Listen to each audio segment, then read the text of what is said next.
দর্শক মণ্ডলী, universal medical college and hospital limited আজকের সংবাদপত্রে আপনাদের সবাইকে স্বাগত জানাচ্ছি। দর্শক মণ্ডলী, আমাদের সঙ্গে রয়েছেন বিবিসি খ্যাত সাংবাদিক শাকিল আনোয়ার, যিনি ২৬ বছর বিবিসিতে কাজ করেছেন। দর্শক মণ্ডলী, আপনার তার কণ্ঠের সঙ্গে সবাই পরিচিত, আমি নিজেও পরিচিত, অনেকেই পরিচিত। শাকিলের কাছে আমরা শুনবো বাংলাদেশকে কীভাবে দেখছেন। তো আমি শিরোনামটা দেখে নিই এক ঝলক। তারপরে দৈনিক ইত্তেফাকের শিরোনাম হচ্ছে প্রতিটি সেনা কর্মকর্তার মৃত্যু একটি স্বপ্নের অসমাপ্ত মহাকাব্য। আমেরিকানদের আর্থিক বোঝা কমাতে বিদেশি পণ্যের শুল্ক। বাংলাদেশ প্রতিদিন সাবেক উপদেষ্টাদের বিরুদ্ধে দুর্নীতি, শত শত অভিযোগ। দুর্নীতি দিয়ে ডুবছে শিক্ষা। মানবজমিন ব্যবসায়ী থেকে প্রথম গভর্নর, তিনি এখনও আছেন। আমার দেশ কওমি ঘরানার একটি প্রকট রাজনৈতিক বিভাজন। হাসিনার গণহত্যার বর্ণনা সংসদে তুলে ধরবেন রাষ্ট্রপতি। কালের কণ্ঠ বড় চ্যালেঞ্জে শিক্ষা খাত, ব্যাংক খাত ডুবিয়ে নিজের আখের গুছিয়ে বিদায় আহসান মনসুরের। আমাদের সময় শহীদ সেনা কর্মকর্তাদের ভালোবাসায় স্মরণ, ইশতেহার বাস্তবায়নে মনোযোগী সরকার। কালবেলা বিশ্বব্যাংকের প্রকল্পে সিন্ডিকেট দুর্নীতি, পিলখানার ঘটনা ছিল সার্বভৌমত্ব নস্যাতের অপপ্রয়াস। দেশ রূপান্তর ট্রাইব্যুনালে এসব কী হচ্ছে? পিলখানায় সার্বভৌমত্ব নস্যাতের অপপ্রয়াস ছিল প্রধানমন্ত্রী। সময়ের আলো, বেফাস কথা বলতে মানা, রক্তাক্ত অধ্যায়ের অশ্রুসিক্ত স্মরণ। খবরের কাগজ, গভর্নর মনসুরের বিদায়, বন্ধের পথে বাঁশখালী বিদ্যুৎ কেন্দ্র। ইনকিলাব চমক নাকি ডিজাস্টার? বিডিআর হত্যাকাণ্ড ছিল সার্বভৌমত্ব নস্যাতের অপপ্রয়াস। সংগ্রাম, শোক, শ্রদ্ধা, ভালোবাসায় পিলখানার শহীদ সেনা কর্মকর্তাদের স্মরণ। জীবনের বিনিময়ে হলো ভোটের অধিকার রক্ষায় দাঁড়িয়ে যাব। করতোয়া নতুন গভর্নর মুস্তাক বাদ এইচ মনসুর। চোখের জলে শহীদদের শ্রদ্ধা জানালেন স্বজনরা। আলোকিত বাংলাদেশ, মনসুরকে সরিয়ে গভর্নর ব্যবসায়ী মুস্তাকুর। সেনাবাহিনীর মনোবল ভেঙে দিতে চেয়েছিল খুনিরা। শিরোনাম দেখলাম অনেক কাগজের শিরোনাম হলো পাঁচমিশালি শিরোনাম। পাঁচমিশালি। তো সেই শিরোনামের মধ্যে যাই হোক, আপনাকে বাংলাদেশ কেমন দেখছেন? দীর্ঘদিন পরে এলেন। আমি অ্যাকচুয়ালি দীর্ঘদিন পরে আসিনি, আমি প্রায়ই আসি। প্রায়ই আসি। আমাদের সাথে আসেন প্রথম। আপনাদের সাথে প্রথম। প্রফেশনাল কাজে প্রায়ই আসতাম যখন বিবিসিতে ছিলাম। বছরে ২-৩ বার আসতে হতো কাজের জন্য। এখনও আসি আমি, দেশের সাথে সম্পর্কটা আছে। এখন বাংলাদেশ কেমন দেখছে? বাংলাদেশ তো ধরেন এই বাংলাদেশটা একটু অন্যরকম বাংলাদেশ। গত ১.৫ বছরের তুলনায় অন্যরকম, গত তার আগের ১৭ বছরের তুলনায় অন্যরকম। নতুন একটা সরকার, একটা গণতান্ত্রিক নির্বাচনের মাধ্যমে এসেছে, সেই দিক দিয়ে বাংলাদেশ নতুন। এখন এই সরকার সম্পর্কে কি দেখছি, আপনি যদি আমাকে সেই প্রশ্ন করেন, সেই প্রশ্ন যদি করেন, আসলে কতদিন হলো? ২ সপ্তাহ হয়নি। ১২ তারিখে নির্বাচন হয়েছে, সুতরাং ১৭। তো ১৭ থেকে বেশি দিন হয়নি। তো এখনও তো হানিমুন পিরিয়ড চলছে। এই সরকার কেমন করছে বলার সময় আমার ধারণা এখনো পর্যন্ত আসেনি। তবে কিছু কিছু ক্ষেত্রে আমি বলতে পারি, যদি আপনি আমাকে বলতেই বলেন যে কেমন। প্রথমত মন্ত্রিসভা কেমন হয়েছে। যে কোনো সরকার যখন আসেন, আমার তো জানাই ছিল যে কে প্রধানমন্ত্রী হবেন, এটা তো জানা ছিল, সেটা বলার অপেক্ষা রাখে না। কিন্তু তিনি মন্ত্রিসভা কেমন করলেন, প্রথমত আমি বলবো যে তারেক রহমান, আমি তরুণ বলবো না, কিন্তু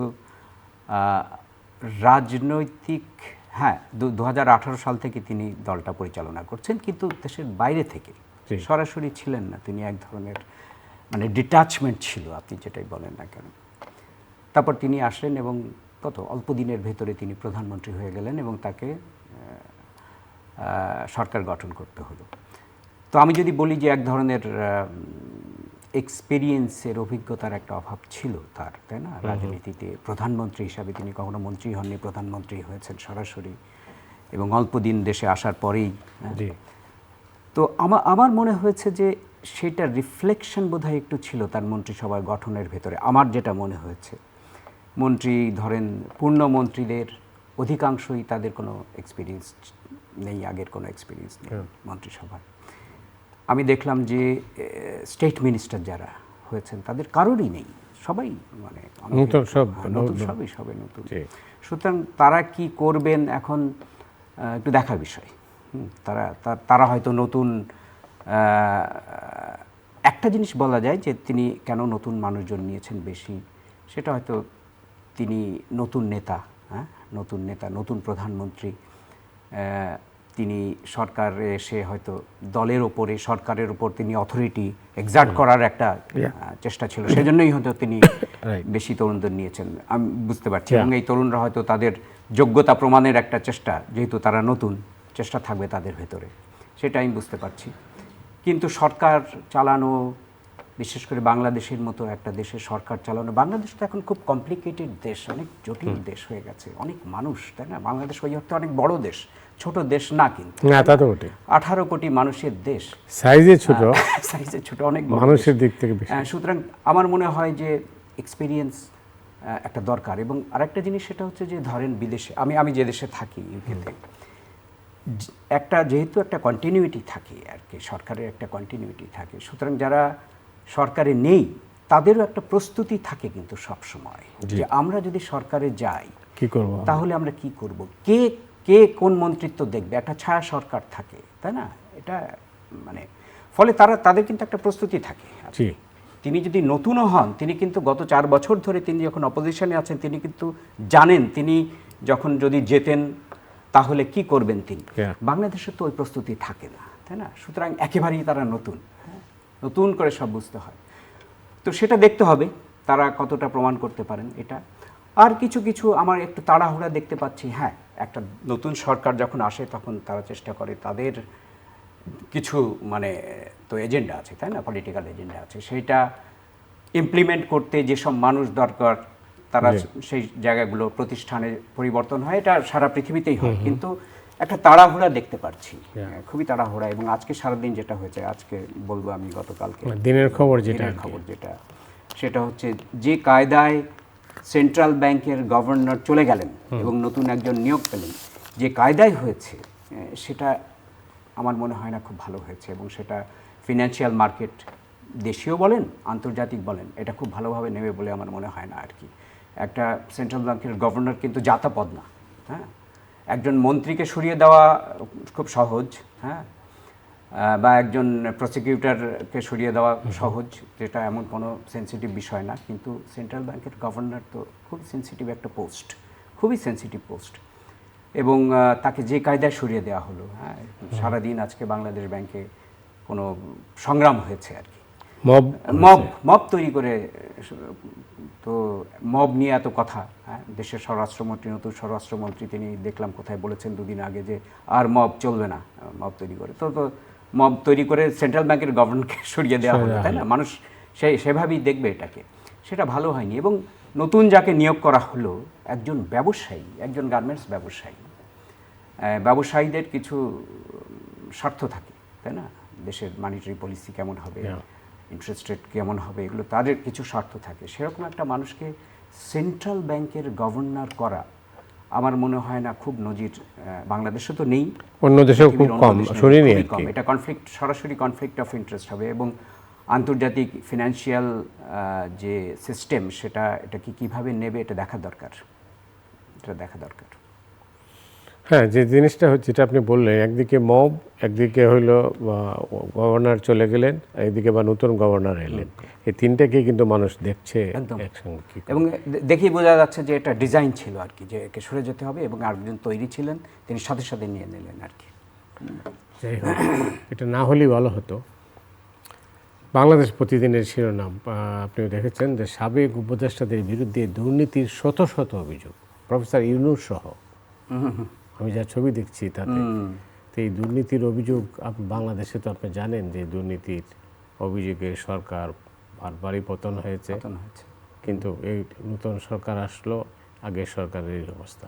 তো বিশেষ করে যে সরকার অন্তর্বর্তীকালীন সরকার, যার কোনো রাজনৈতিক কালার ছিল না, তো সেই সরকারের উপদেষ্টারা দুর্নীতিতে ডুবে গেলে তাইলে দেশের অবস্থাটা আপনি কিভাবে নেবেন? আপনি তো একটু আগেই বলছিলেন। এখন হচ্ছে যে ডুবে গিয়েছিলেন কতটা একটু দেখতে হবে, এবং কারা আসলে দুর্নীতির শত শত অভিযোগ করলো সেটাও দেখতে হবে। দুর্নীতি এবং সেই অভিযোগের পেছনে কি এভিডেন্স তারা দিয়েছেন সেটাও দেখার বিষয়। তবে এটা সেম ওল্ড স্টোরি আসলে, একটা সরকার যখন চলে যায় তার বিরুদ্ধে প্রচুর দুর্নীতির অভিযোগ, ক্যাপশন চেঞ্জ হয়, ক্যাপশন চেঞ্জ হয়। হ্যাঁ, এবং মানুষ এটার ভিতরে একটা প্যাটার্ন দেখতে পারে যে একটা সরকার চলে গেলে তার বিরুদ্ধে অনেক দুর্নীতি হয়। এখন আমি জানি না এর পেছনে দুর্নীতির এইসব শত শত অভিযোগ যখন দুর্নীতি দমন কমিশন নিয়েছে, তার মানে বাংলাদেশের যেভাবে চলে তাতে সরকারের নিশ্চয়ই কোনো এক ধরনের বলতে পারেন যে তারা যদি এই মামলা নেওয়াটাও তো সরকারের একটা প্রচ্ছন্ন আমি বলবো যে পারমিশন আছে কিনা। না, দুর্নীতি দমন কমিশন তো এখন স্বাধীন কাগজে বাংলাদেশের সবাই স্বাধীন, কিন্তু তো জনগণ সেভাবে দেখে না, আসলে স্বাধীন কিনা। এটা নিয়ে অনেক কথা হয়েছে আর কি, যে দুর্নীতি দমন কমিশন আসলে কতটা স্বাধীন, বা এখন কি হায়ার কোর্ট সম্পর্কেও অনেক মানুষের সন্দেহ যে হায়ার কোর্টে কতটা স্বাধীন, বাংলাদেশ ব্যাংক কতটা স্বাধীন, তো এইগুলো তো আছেই। তো দেখতে হবে যে এগুলো তদন্ত কিভাবে করে, এবং তদন্ত করার পরে যদি মামলা হয় তাহলে বুঝতে হবে। এবং বাংলাদেশের দুর্নীতিও তো মানুষ অবাক হয় না, ক্ষমতায় গেলে দুর্নীতি হয় এটা একেবারেই মানুষ অবাক হবে না, কিন্তু অ্যাট দ্য সেম টাইম আমি বলবো যে মানুষ একটা প্যাটার্নও দেখতে পাবে যে, এবং আপনি জানেন যে এই সরকারের সাথে আসলে ইন্টারিম গভর্নমেন্টের এক ধরনের সম্পর্ক ভালো যায়নি কখনোই। প্রথম থেকেই না, আমি কিছুদিন পর থেকেই বিএনপির ভিতরে একটা সন্দেহ ঢুকে গিয়েছিল, আমরা জানি, আপনিও জানেন, সেটা হচ্ছে যে এই সরকার আসলে একটা নির্বাচন চাই কিনা, তাই না? একটা বিরাট সন্দেহ ঢুকে গিয়েছিল। এটা নিয়ে অনেক টানাহেঁচড়া হয়েছে। সুতরাং এই সরকারকে আমার মনে হয় গত সরকারকে এই সরকার একটা প্রতিপক্ষ হিসেবে দেখতে শুরু করেছে একটা সময় পর, এবং সেটা বিভিন্ন কথাবার্তায় এখন বোঝা যাচ্ছে। আপনার জুলাই চার্টার থেকে শুরু করে গণভোট থেকে শুরু করে সব কিছুতে এক ধরনের আগের সরকারকে যে এই সরকার ভালোভাবে নেয়নি, এখন মানে এটা একদম প্রকাশ্যে চলে আসছে আস্তে আস্তে। সুতরাং এই মামলাটা দেখতে হবে আর কি, এই মামলাটার তদন্ত কীভাবে হয় এবং তদন্ত শেষে দুর্নীতি দমন কমিশন মামলাগুলো করে কিনা তারপরে সেটা দেখার বিষয়, রাইট। এবার আসি মিডিয়ার সম্পর্কে। সম্পাদক পরিষদের তরফে একটা বিবৃতি দেওয়া হয়েছে। সেই বিবৃতিতে আজকেই তারা বলছেন যে সাংবাদিকদের বিরুদ্ধে দায়েরকৃত মিথ্যা ও হয়রানিমূলক মামলা প্রত্যাহারের আহ্বান। ঢালাও খুনের মামলা দায়ের করা হয়েছে যাদের বিরুদ্ধে। এই মামলাগুলো এখন পেন্ডিং, কিন্তু অনেকে জেলে আছেন, অনেকে পলাতক আছেন, অনেকে কোনো কাজকর্ম করছেন না, আর পালাবদল তো হয়ে গেছে, আপনি জানেন। না, এটা কখনোই গ্রহণযোগ্য ছিল না আসলে। হ্যাঁ, সাংবাদিকদের সম্পর্কে অনেক আপনার অভিযোগ থাকতে পারে, তাই না? বিশেষ করে আওয়ামী লীগের ওই 17 বছরের সাংবাদিকরা, অনেক সাংবাদিক নেতা যেভাবে তারা কাজ করেছেন, তাদের যে ভূমিকা ছিল তা নিয়ে অনেক সন্দেহ আছে মানুষের ভেতরে, এবং সংবাদপত্রের ব্যাপারে, সাংবাদিকদের ব্যাপারে সাধারণ মানুষের একটা অনাস্থা তৈরি হয়েছে, কিন্তু এ ব্যাপারে কোনো সন্দেহ নেই। প্রধানমন্ত্রীর প্রেস কনফারেন্সটা বিকেম এ জোক, তাই না? মানুষের কাছে এটা একটা জোক হয়ে পরিণত হয়েছিল। কিন্তু তারপরে হত্যা মামলাটা কেউ তো বিশ্বাস করে না, সাংবাদিক তো কেউ কোথাও যে হত্যা করেননি, তাই না? তো এটা তো একেবারেই মানে উদ্দেশ্যপূর্ণোদিত ছিল একটা, মানে তাই না, এইসব মামলাগুলো দেখিয়ে দেওয়া আর কি। হ্যাঁ, কিন্তু এটা তো মানে আমি জানি না, এটা আইনগতভাবে টেকার কথা না এইসব মামলা, আইনে তো যাই নাই, আর তাদেরকে এটা হ্যারাসমেন্ট হিসাবে এটা দেখতে হবে আর কি। তো এখন তো ধারণা করা যায় যে মানে এটা সর্ট আউট হওয়ার কথা, এখন একটা গণতান্ত্রিক সরকার, সেটা সর্টেড আউট হওয়ার কথা, এবং আমি শিওর যেটা হবে, নিশ্চয়ই এটা হওয়া উচিত, এবং রিভিউ হওয়া উচিত, এবং কী কারণে সাংবাদিক যদি দুর্নীতি করে থাকেন, কেউ আর্থিক দুর্নীতি করেন বা অন্য কিছু করেন, তার মামলা হতে পারে, সেটা তো একটা অপরাধ মামলা হতে পারে, কিন্তু একজন সাংবাদিকের বিরুদ্ধে হত্যা মামলাটা তো কোনোভাবেই বিশ্বাসযোগ্য না, এটা কেউ বিশ্বাস করেনি কখনো। আজকে অন্য একটা শিরোনাম আছে যে বিডিআর হত্যাকাণ্ডের ব্যাপারে,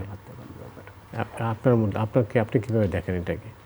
না দেখেন, সেটা হচ্ছে এটা অত্যন্ত স্পর্শকাতর বিষয় বাংলাদেশের জন্য, এবং বিএনপি সবসময় এটা নিয়ে অনেক মানে উচ্চকিত ছিল আর কি, সবসময় উচ্চকিত ছিল। তারা এটাকে একটা বিরাট কনস্পিরেসি হিসাবে দেখেছে, বিরাট কনস্পিরেসি। আগের সরকার, মানে আমি বলবো আগের সরকার বলতে যে আওয়ামী লীগ সরকার যেভাবে তদন্ত করেছে সেটা কখনোই তারা গ্রহণ করেনি, বিএনপি কখনোই গ্রহণ করেনি। এখন তারা এসছে, দেখা যাক। কিন্তু আমি দেখলাম একটা পত্রিকায় যে তারেক রহমান তিনি বলেছেন যে নতুন করে কোনো তদন্ত হবে না। তার মানে কি? তার মানে কি তারা মেনে নিচ্ছেন এখন পর্যন্ত যা হয়েছে সেটাই ঠিক আছে, আমরা এটা এটা আবার অন্তর্বর্তীকালীন সরকারের সময় এটা তদন্ত হয়েছে সেটা এইটা না ওইটা, এটা খুব ক্লিয়ার না। এটা কি নাকি অন্তর্বর্তী সরকারের তদন্তের কথা বলছেন, নাকি আওয়ামী লীগের সময় তদন্তের কথা বলছেন, নাকি ইনি একটা আচ্ছা যা হওয়ার হয়েছে মানে এটা এখানে স্টপড? সেনা প্রধান বোধহয় এই ধরনের কথা বলেছিলেন এক সময়, হ্যাঁ, যে এটা নিয়ে আর মানে ফুল স্টপ এখানে, এই ধরনের একটা কথা বলেছিলেন গত সরকারের অন্তর্বর্তী সরকারের সময়। তিনি কি সেটাই এন্ডোর্স করছেন? খুব ক্লিয়ার না। যাই হোক, এবার ফিরে আসি আবার সরকারে। আপনি সামনে এই সরকারের সামনে কি কি চ্যালেঞ্জ আপনি আছে বলে মনে করেন?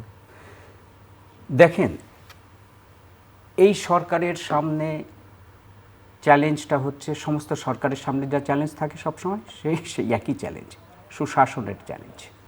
আপনি দেখেন, আপনি যদি জুলাই আন্দোলনটা দেখেন, আমি এভাবে দেখি জুলাই আন্দোলনটা কি হয়েছিল। জুলাই আন্দোলনটা আপনি যদি কনস্পিরেসি পার্টটা বাদ দিয়ে ফেলেন, কনস্পিরেসি পার্ট বাদ, আমরা যা দেখেছি এভিডেন্স যা আছে, ছাত্ররা একটা আন্দোলন করলো, কোটার আন্দোলন, তাই না? কোটার বিরুদ্ধে আন্দোলন, একটা আন্দোলন। সেই আন্দোলনটা আস্তে আস্তে আস্তে আস্তে সাধারণ মানুষ যোগ দিল সেই আন্দোলনে, তাই না? যার সাথে কোটার কোনো সম্পর্ক নাই সে দিল। কোটার আন্দোলনটাকে আমি দেখি যে একটা ফ্রাস্ট্রেশন অফ দ্য ইয়াং পিপুল। বাংলাদেশে এখন হিউজ ইয়াং পিপুল, না 5 কোটি বলা হয়, 5-5.5 কোটি লোক। তো এদের সামনে আমি দেখি, অন্তত সাংবাদিক হিসাবে বিভিন্ন সময় কথা প্রসঙ্গে তাদের মুখ থেকে যেটা আমি বুঝেছি সব সময়, এবং আমার সবসময় মনে হতো যে এই অসন্তোষ কোনো না কোনোভাবে একসময় মানে ফুসবে আর কি, বুঝছেন তো, বের হবে। সেটাই হয়েছে আসলে। কারণ এই মানুষজন এরা পড়াশোনা করছে, পাস করছে, তারপর কি কাজ আছে জানে না। যে মানুষ যে বিসিএস এর জন্য মানে একটা ইউনিভার্সিটিতে ভর্তি হওয়ার পর থেকে বিসিএস এর প্রস্তুতি শুরু করে, তার মানে হচ্ছে তার কাজের মানে জায়গা নেই, তাই না? সেইটাই কিন্তু আসলে তারা দেখেছে যে যেটুকু কাজ আছে সেটা কোটা দিয়ে সেখান থেকে সরিয়ে নেওয়া হচ্ছে আর কি, তাই না? এই রাগটাই আসলে এক্সপ্রেসড হয়েছে। হ্যাঁ, তারপরে মধ্যবিত্ত যোগ দিয়েছে, শহরের মধ্যবিত্ত যোগ দিয়েছে, গ্রামের মানে মানুষজনও যোগ দিয়েছে। তার মানে হচ্ছে তারা কেন যোগ দিয়েছে? প্রথমত যে তারা একটা সরকারকে বেশি দিন দেখতে চায় না, কেউ কোনো মানুষই দেখতে চায় না, সে যতই ভালো করুক না কেন। আরেকটা বিষয় হচ্ছে যে আপনি জানেন যে ভোটের অধিকারটা একটা বড় জিনিস ছিল, একটা সবচেয়ে বড় জিনিস আমার মনে হয়েছে কেন মানুষ যোগ দিয়েছিল, সেটা হচ্ছে যে সুশাসনের একটা বড় অভাব তারা দেখেছে, বিশাল অভাব সুশাসনের, তাই না? মানুষ, আপনি যদি সরকারের একটা কাজের সার্ভিসের জন্য যান, তার জীবন শেষ হয়ে যায় আর কি, যে কোনো জায়গায়, তাই না? প্রতি পদে সরকার বিরক্ত করছে মানুষকে। গ্রামে গঞ্জে যান, আমি মানে যত সরকার তত বেশি বিরক্ত হচ্ছে মানুষ। হ্যাঁ, তো এইগুলো তো মানে আসল জিনিস, সেই জন্যই তারা এটা যোগ দিয়েছে। এবং তারা, আমি যেটা বুঝেছি, আমি এসে দেখেছি ওইটার পরে, ওই সময় আমি দেশে ছিলাম, তারপরে এসে দেখেছি যে দেয়ালে যে লেখাগুলো পড়ে আমার মনে হয়েছে যে মানুষ একটা পরিবর্তন চায়, কোনো একটা পরিবর্তন চায়, না এভাবে চলতে পারে না। হ্যাঁ, তো এই সুশাসনটা, এটাকে বুঝতে হবে এই সরকারকে, যে মানুষ কি চায় আসলে। আমি এই ইলেকশনের আগে মানে সারা দেশ 8টা বিভাগে 9টা-10টা জায়গায় ঘুরে আমি রিপোর্ট করেছি আর কি, কোনো একটা পত্রিকার জন্য। মানুষের সাথে কথা বলেছি, মানুষের ভিতরেই একটা জিনিস, হ্যাঁ, তারা কিন্তু এই যে মানে দলগুলো যে প্রতিশ্রুতি দিচ্ছে, আমি অমুক দেব তমুক দেব জিতলে, এগুলো নিয়ে তাদের কিন্তু আমি দেখলাম যে অত বেশি ভরসা নাই। প্রথম কথা যে পলিটিশিয়ানদের, পলিটিক্যাল পার্টিগুলোকে, গভর্নমেন্টকে মানুষ অত মানে বিশ্বাস করেন, তারা মনে করেন এগুলো সব মানে ভোটের বয়ান আর কি, সমস্ত ইলেকশনের বয়ান দিলে দেবে, কিন্তু সেটার চাইতে তাদের প্রধান আমি দেখেছি যেন আমাদের জীবনটা ভালো চলে, শান্তিতে থাকতে চাই। আমি শান্তিতে থাকতে চাই মানে কি? তার মানে হচ্ছে সুশাসন চায় তারা। হ্যাঁ, সুশাসন চায়, এই জিনিসটা বুঝতে হবে। সুশাসন এনশিওর করতে হবে এই গভর্নমেন্টকে। সেটাই আমি মনে করি বাংলাদেশ গভর্নমেন্টের, যে কোনো গভর্নমেন্টের 1 নম্বর প্রায়োরিটি হওয়া উচিত। তারপরে অন্যান্য বিষয় আছে যে বড় একটা প্রায়োরিটি মানে আন্তর্জাতিক ক্ষেত্রে দেখাতে হবে আর কি, সম্পর্কটা কেমন হবে, বিশেষ করে কতগুলো সেনসিটিভ দেশ আছে তাদের সাথে সম্পর্কটা, যেমন ধরেন ঢাকা দিল্লি সম্পর্কটা কেমন, খুবই খুবই খুবই এই ধরনের গত 1.5 বছরে যেভাবে সম্পর্কটা নষ্ট হয়েছে, আমি তো কখনো দেখিনি এরকম সম্পর্ক। আমার মনে হয় না এরকম সম্পর্ক এতটা খারাপ কখনো ছিল না, কখনোই ছিল না। সেইটাকে একটা রিসেট করতে হবে এবং সেটা বড় চ্যালেঞ্জ হবে, কিন্তু এটা বড় চ্যালেঞ্জ হবে এই জিনিসটা করা। এটা শুধু ডিপ্লোম্যাসির প্রিজম দিয়ে দেখলে চলবে না, কিন্তু এটা ডোমেস্টিক পলিটিক্সের প্রিজম দিয়ে দেখতে হবে। যে কোনো কারণেই হোক না কেন, অনেকগুলো কারণে, যে কোনো কারণে না, যৌক্তিক অনেক কারণে বাংলাদেশের ভেতরে প্রচণ্ড রকম একটা ভারত বিরোধিতা তৈরি হয়েছে। এটা ফ্যাক্ট, এটা কোনো মানে ফিকশন না আর কি। হ্যাঁ, এবং হিউজ মানুষের, এবং তারা দেখছে যে ভারত একটা গণতান্ত্রিক দেশ, হ্যাঁ, কিন্তু তারা বাংলাদেশের গণতন্ত্রকে ততটা পাত্তা দেয়নি, তারা তাদের স্বার্থ দেখেছে, তাই না? একটা সরকার ভোটবিহীন নির্বাচন করে বারবার ক্ষমতায় এসছে, সেটাকে এন্ডোর্স করেছে। তো এটা নিয়ে বিশাল ক্ষোভ আছে মানুষের। এবং তারপরে বিভিন্ন এই যে আপনার বর্ডার কিলিং অ্যান্ড পানি, এ সমস্ত বিষয় নিয়ে, সব বিষয় নিয়ে এক ধরনের ক্ষোভ। এই ডোমেস্টিক যে মানে ইমোশন, এটাকে কিন্তু এই সম্পর্ক রিসেটের ক্ষেত্রে সরকারকে মাথায় রাখতে হবে। কীভাবে সেটা তিনি করেন তারেক রহমান, এটা দেখতে হবে। এবং আমার সবসময় মনে হয় যে একজন পররাষ্ট্রমন্ত্রী তিনি নিয়োগ দিয়েছেন যিনি একজন ক্যারিয়ার ডিপ্লোম্যাট। আমি মনে করি তিনি হয়তো ডিপ্লোম্যাসির মানে প্রিজম থেকে ব্যাপারগুলো দেখবেন, এটাই তার ট্রেনিং। আমার মনে হয় এখানে সবচাইতে ভালো, সবচাইতে অভিজ্ঞ একজন রাজনীতিককে এই মানে পোস্টটা দিলে ভালো হতো। তিনি রাজনীতির প্রিজম থেকে দেখে এই জিনিসটা করতেন। কেউ কেউ বলছেন যে একজন রাজনৈতিক হাই কমিশনার দিল্লিতে পাঠানো উচিত, তাহলে এটার পরিস্থিতিটা অন্যরকম হতে পারে। এটা রাজনীতির প্রিজম দেখতে হবে, ডিপ্লোম্যাসি প্রিজম দেখলে চলবে না। এটা সব মিলিয়ে তো পরিস্থিতিটা তো অন্যরকম, একটা জটিল হয়ে আছে, খুবই জটিল, খুব জটিল। এমনকি আমেরিকার সঙ্গে যেটা এই যে শুল্ক নিয়ে যেটা হলো, হ্যাঁ, এটা আমেরিকার সাথে সম্পর্কটা তো সবসময়, কিন্তু এটা নিয়ে দেশের মানুষ যে খুব বেশি ভাবে তা না। আমেরিকার সাথে সম্পর্কটাকে দেশের মানুষের ওই ইমোশনটা নাই কিন্তু, বা চায়নার সাথে সম্পর্কের সাথে মানুষের কিন্তু ওই ইমোশন নাই, বুঝছেন তো, যেটা ইন্ডিয়ার সাথে সম্পর্কে আছে। এটা একটা খুবই ইউনিক রিলেশনশিপ, বুঝতে পেরেছেন তো? সুতরাং এটা খুবই সেন্সিটিভ, স্পর্শকাতর, এবং এটা তার ডিপ্লোম্যাটিক স্কিলটা দেখাতে হবে তারেক রহমানকে এবং এই সরকারকে। সব মিলিয়ে আপনি কি বলবেন? কি বলবো, এখন দেখতে হবে। আমি প্রথমেই আপনাকে যেটা বললাম যে মাত্র কয়েকদিন, শুরুটা ভালো করতে হবে। শুরুটা আমি বলবো যে খুব ভালো হয়েছে, আমি খুব এক্সাইটেড, বিষয়টা তা না। বিশেষ করে বাংলাদেশ সেন্ট্রাল ব্যাংকের গভর্নরের বিষয়টা নিয়ে আমার একটু উদ্বেগী হচ্ছে, হ্যাঁ, এবং আমার কাছে এটা ভালো লাগেনি। এভাবে না হলেও চলতো।